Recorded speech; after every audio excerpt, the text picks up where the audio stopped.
En overal in New York, in Venlo en in Milaan, daar kun je straks duizenden theaters uit zien gaan. Nou, liever eigenlijk duizenden theaters ingaan.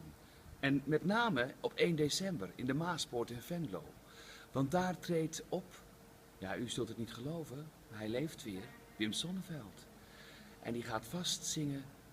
En langs het tuinpad van mijn vader zag ik de hoge bomen staan. Ik was een kind, hoe kon ik weten dat dat voorgoed voorbij zou gaan? En u kunt nog kaarten reserveren hoor op de website van Theater de Maaspoort in Venlo. Kom alle in groot getalen. Het wordt leuk.